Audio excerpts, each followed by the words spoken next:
This is the Talks with Ramana Maharshi Satsang, a time to listen, reflect, and to deeply inquire into the self. Know yourself and be always free and at peace.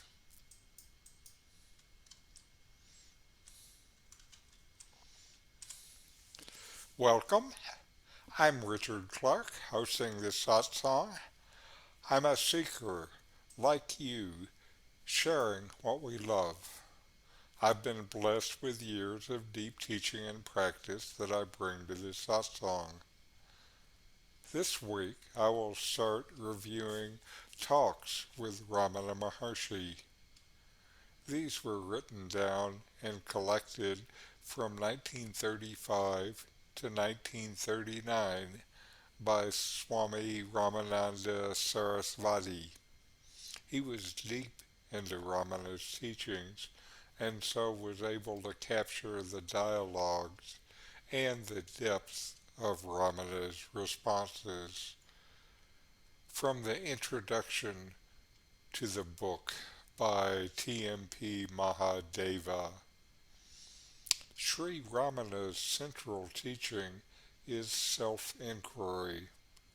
Instead of wanting to know this and that, seek to know the self. Ask, who am I? Instead of asking about 100 other things. Self-inquiry ought to be the easiest of all tasks, but it seems to be the most difficult because we have become strangers to ourselves. What one has to do is simple, to abide as the self. This is the ultimate truth. This is one's eternal, natural, inherent state. On account of ignorance, we identify ourselves with the not I. The most subtle of these identifications is with the ego. Let us search for the root of the ego. Where does this pseudo-I arise? At the end of this quest, we shall find that the ego disappears, letting the eternal self shine. So the best discipline is the inquiry, who am I? There are more than 600 of these dialogues recorded in this book. I will review some of them in this series. And we will start with talk number one. A wandering monk, sannyasi, was trying to clear his doubt. How to realize that all the world is God. Maharshi, if you make your outlook that of wisdom, you will find that the world to be God. Without knowing the Supreme Spirit, Brahman, how will you find his all-pervasiveness?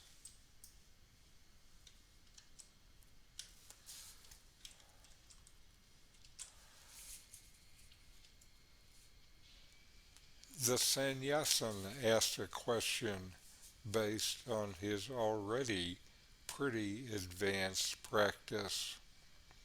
The point of inquiry is to know and then to be the consciousness slash existence that is your core. Where are you going to find God? Ramana tells us to look within, to know yourself. Know yourself and you will know God. To see this, to know this, to be this takes years, decades of practice for most people. It's all about your sense of identity and shifting that identity from something you know to something that you are. That's a big shift. But you're not finished. The final goal is a complete non-dual identity. This means seeing the world with no differences, like the differences between me and the world. So it's not enough to know everything is within you. You must also know, and know experientially, that you are everything too. The Indian mystic, poet, and Saint Kabir said, all know that the drop merges into the ocean, but few know that the ocean merges into the drop. This is non-duality. The Indian term is Advaita, which means not two. Then, where you can see Brahman, see God within yourself, then you are ready to fulfill this investigation into reality. First, you see God within yourself. Then you see God everywhere. You see that there is only God. There is only Brahman, only the Self. So wherever you look, that's what you find. I have noticed that, to say it in kind of a funny way, there are two steps to the not two. The first is to inquire and investigate your own sense of identity until you know experientially, I am that. There is no individual here with any real existence. This I thought is just imagination and not real. That is the first step to the not two. There is a second step, though, to see the world and everything and everyone in it as Brahman.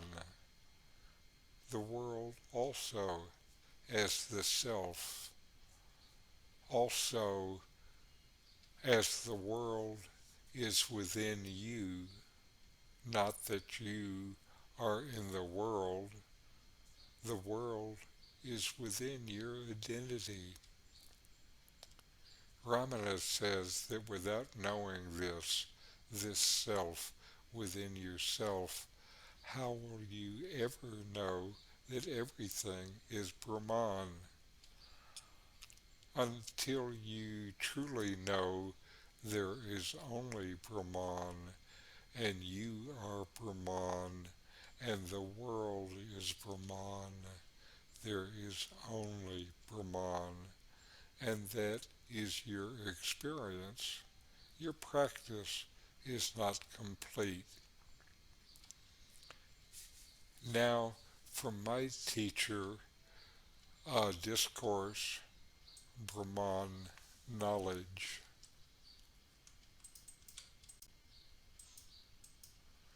There's Nome.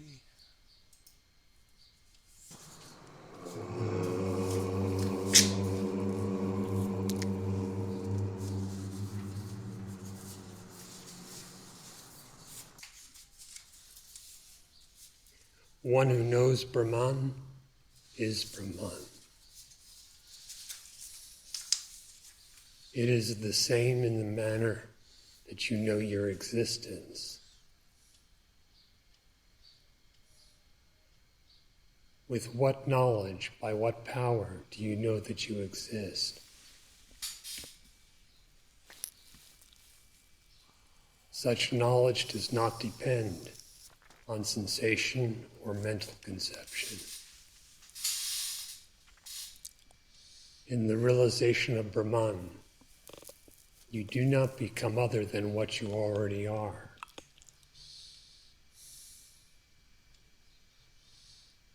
Therefore, to be one with Brahman, you must know yourself.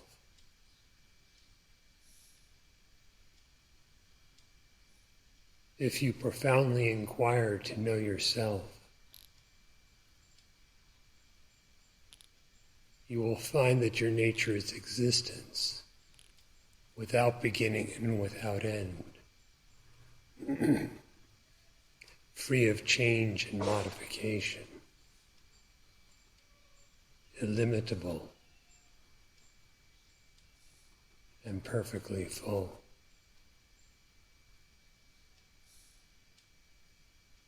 This, your true existence, is transcendent of the body,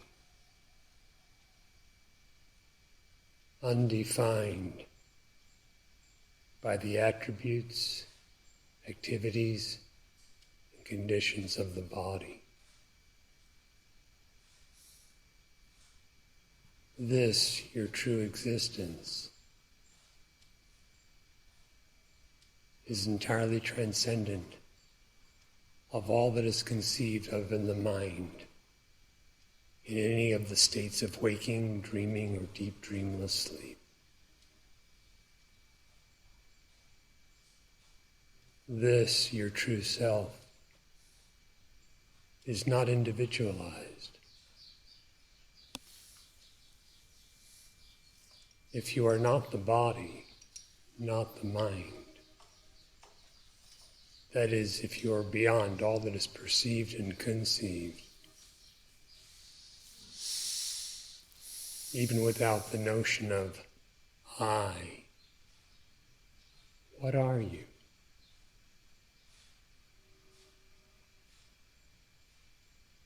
Only the self knows the self. Only Brahman knows Brahman.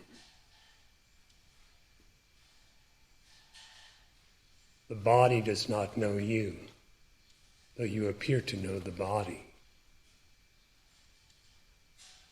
The mind does not know you. Similarly, the I, or ego, supposition. These do not know you. You know yourself. With the knowledge that is inherent in existence.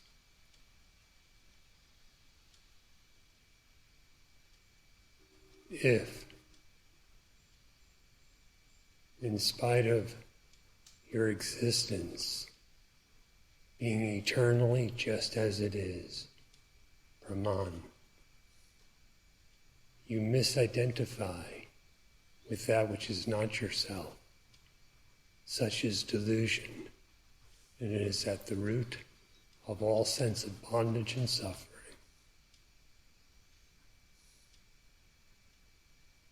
If you cease to misidentify, Brahman comprehends Brahman.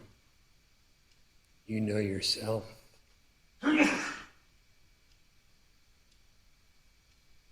That was added emphasis. Thanks.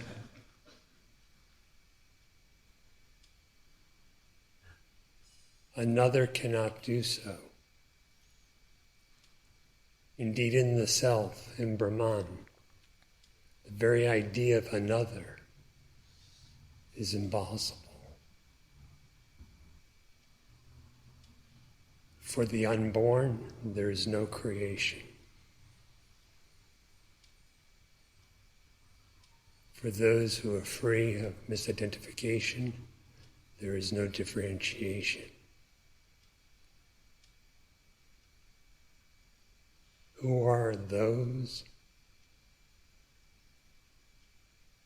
Only Brahman.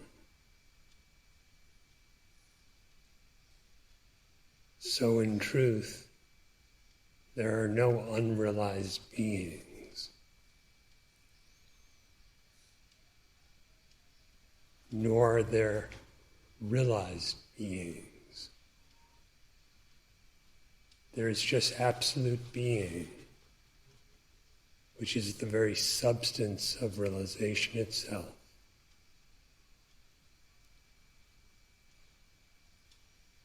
As Brahman ever is as it is, the self is ever just the self. Self-realization is not an event.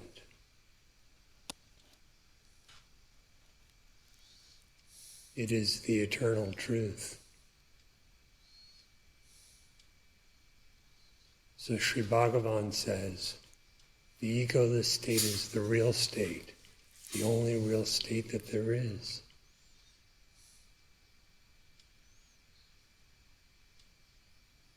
To abide in that, as that, free of the notions of I and this, the ego and the world, is true knowledge.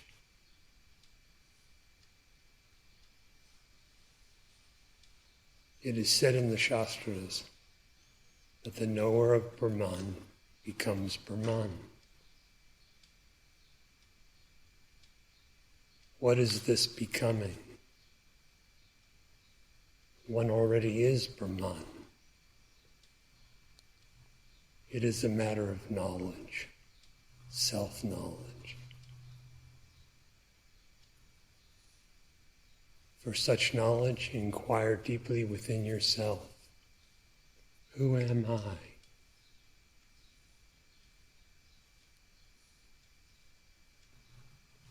As the distinct mind or separate individual, how could you ever know Brahman, the vast absolute?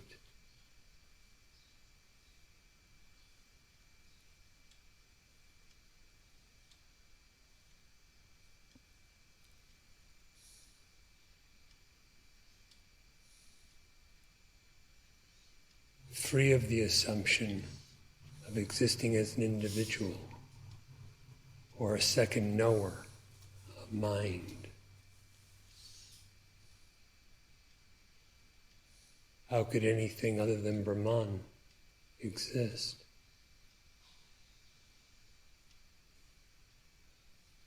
The Upanishads declare Brahman to be one without a second. Consider deeply the significance of that. A second is anything other, starting with the assumption of I. So question, inquire, who am I?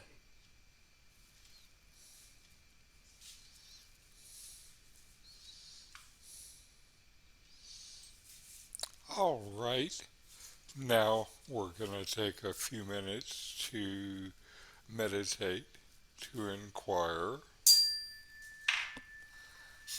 Breathe in and out with long, slow breaths. Feel the breath as it comes in, as it goes out. Feel your mind quiet.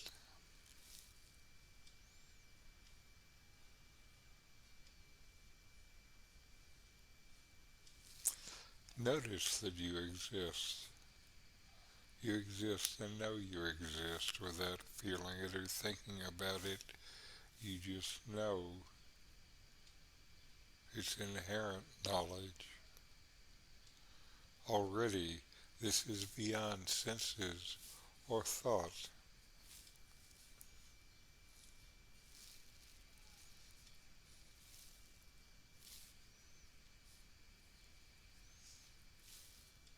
We're going to inquire, to investigate within yourself. When you ask, who am I?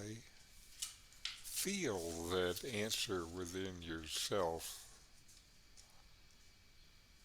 I am that.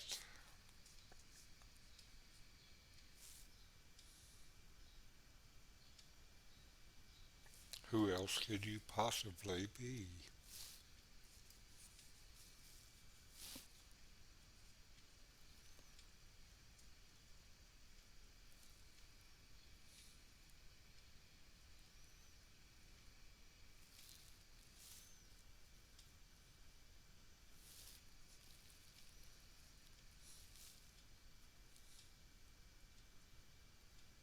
Now, look at the world and know that I am. Is the world different from who you are?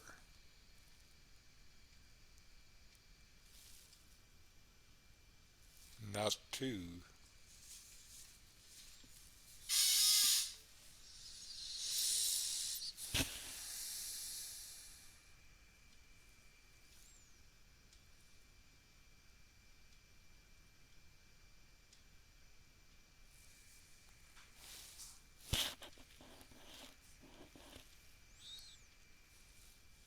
Now inquire, who am I? What is the nature of my existence?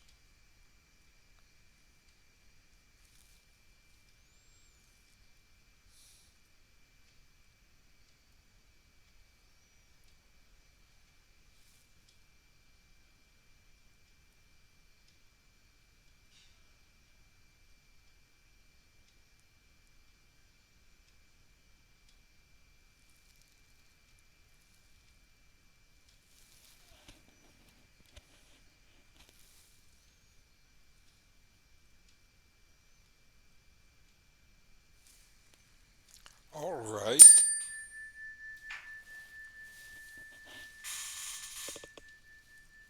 and we'll close with a short chant. Om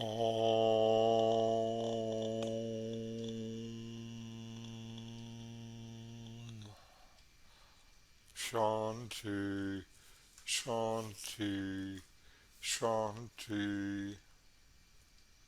Om. Peace, peace, peace.